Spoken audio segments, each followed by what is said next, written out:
Γεια σας! Τι θα λέγατε σήμερα να φτιάξουμε ατομικά ψωμάκια σε σχήμα πιτούλας όμως, έτσι, τα οποία μπορείτε να τα γεμίσετε και από μέσα και απ' έξω. Λοιπόν, μην ξεχνάτε να κάνετε κοινοποίησεις στα βίντεό μας, να κάνετε γραφούλα στο κανάλι μας, οτιδήποτε χρειάζεται μπορείτε να δείτε στην ομάδα μας Μαγειρικές Απολαύσεις στο Facebook και τώρα πάμε να σας δείξω τη συνταγή, την εκτέλεση και τα υλικά. Λοιπόν, είναι πάρα πολύ εύκολη συνταγή. Βάζουμε 2 φακελάκια μαγιά, 700 γραμμάρια νερό,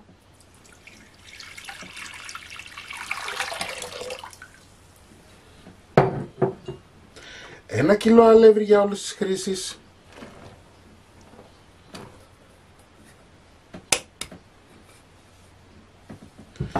και 15 με 20 γραμμάρια αλάτι. Ανακατεύουμε.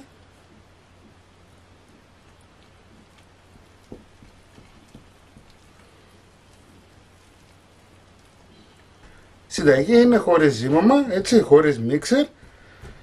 Θα μοιάζουν πολύ με λαγανίτσες, βέβαια θα λείπει το σουσάμι από πάνω. Θα την αφήσετε τώρα να ενεργοποιηθεί καλά η μαγιά. Τη σκεπάζουμε με μία πετσετούλα και θα την αφήσουμε περίπου για 25, 30, 35 λεπτά. Λοιπόν, βλέπετε μετά από 25 λεπτά η ζύμη μας έχει ήδη αρχίσει και σηκώνεται, δηλαδή έχει αρχίσει και φουσκώνει. Θα βάλουμε λίγο ελαιόλαδο στα χέρια μας, έτσι, και αυτό που έχουμε να κάνουμε είναι αυτό. Δεν χρειάζεται να ζυμώσετε.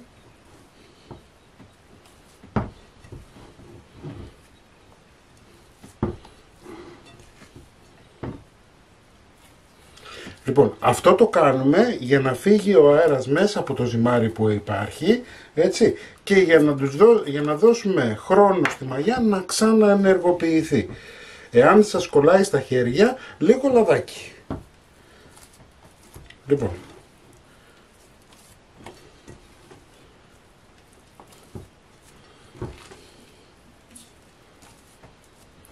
αφήνουμε πάλι για άλλα 20 λεπτά σκεπασμένο και θα συνεχίσουμε σε λιγάκι. Λοιπόν, μετά από 20 λεπτά, κοιτάξτε η ζύμη πως έγινε, βλέπετε, έχει φουσκώσει, έχει διπλασιαστεί πολύ πιο πολύ από την προηγούμενη φορά.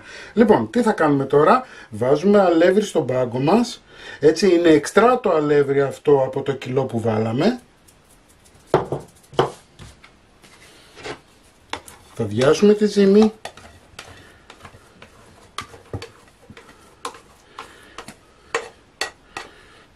Κοιτάξτε, μια φανταστική ζύμη. Κοιτάξτε, όλο είναι. Την ξεφουσκώνουμε πάλι.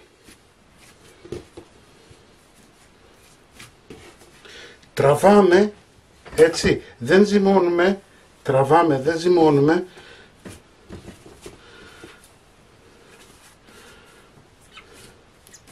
Αυτό τώρα θα μπορούσατε να το ζυμώσετε και να το κάνετε και ένα ψωμάκι. Εντάξει. Πάμε να ζυγίσουμε.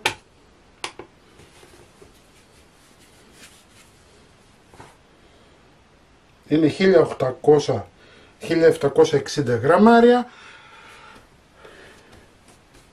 Θα βγάλουμε 9 κομμάτια των 200 γραμμαρίων. Ανοίξαμε, κόψαμε μπαλάκια, 9 κομμάτια, τη ζύμη τη διαιρούμε δια 9 και αυτό που έχουμε να κάνουμε τώρα είναι αυτό.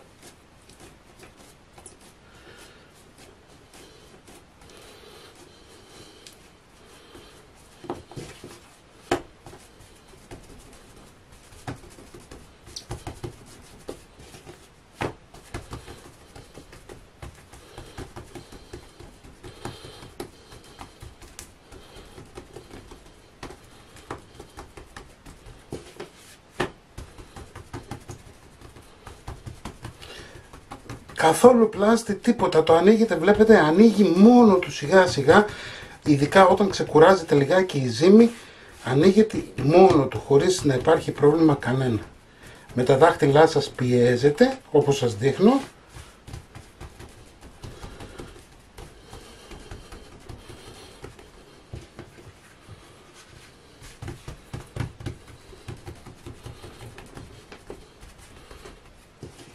Λοιπόν, το πρώτο μας είναι έτοιμο. Πάμε να πάρω άλλο ένα να σας δείξω. το βάζετε σε αλευρωμένο πάγκο, έτσι, ο πάγκος μας είναι αλευρωμένος. Λοιπόν, πάμε να σας δείξω άλλο ένα. Κοιτάξτε πόσο ωραία ανοίγει.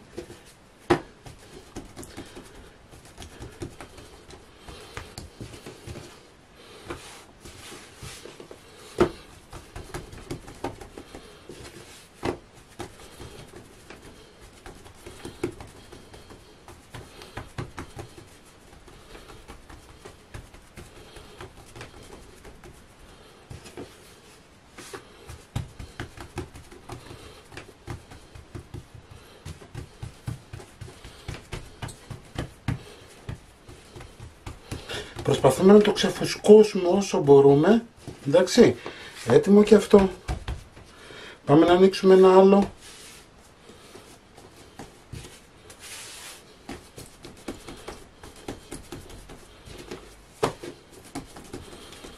Με τα δάχτυλά σας. Δεν χρειάζεται κανένα κόπο.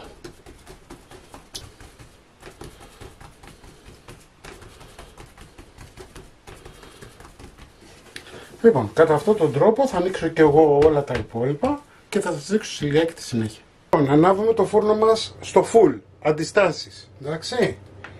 Μόλις σβήσει το λαμπάκι, βάζουμε λίγο ελαιόλαδο. Προσέξτε τώρα, εγώ έχω πλακάκι και το έχω βάλει να ψηθεί. Εσείς, επειδή σίγουρα δεν θα έχετε πλακάκι, μπορείτε να βάλετε ένα ταψί ανάποδα, είναι το ίδιο ακριβώς πράγμα. Βάζουμε την πιτούλα μας, κλείνουμε το φούρνο και την αφήνουμε για 7 με 10 λεπτά. Θα δείτε αυτή θα αρχίσει να φουσκώνει και να παίρνει ένα ωραίο χρώμα. 7 λεπτά μετά η πιτούλα μας είναι έτοιμη. Είναι σημαντικό μόλις την βγάλετε να την βάλετε σε πανί και να την σκεπάσετε πάλι με ένα άλλο πανί.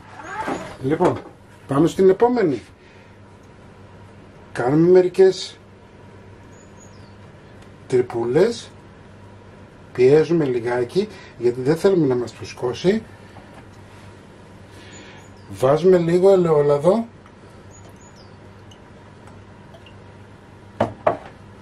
και φουρνίζουμε.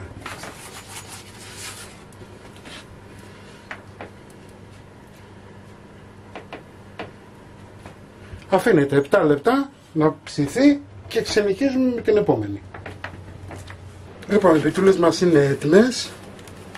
Βλέπετε, είναι μαλακές, αρκεί να τις σκεπάσετε, έτσι, θέλουν σκέπασμα. Μην ξεχνάτε να κάνετε κοινοποίησεις στα βίντεο μας, να κάνετε γραφούλα στο κανάλι μας. Οτιδήποτε χρειάζεται μπορείτε να δείτε στην ομάδα μας Μαγειρικές Απολαύσεις στο Facebook και εμείς θα τα πούμε πάλι με ένα επόμενο βίντεο. Γεια και χαρά σας!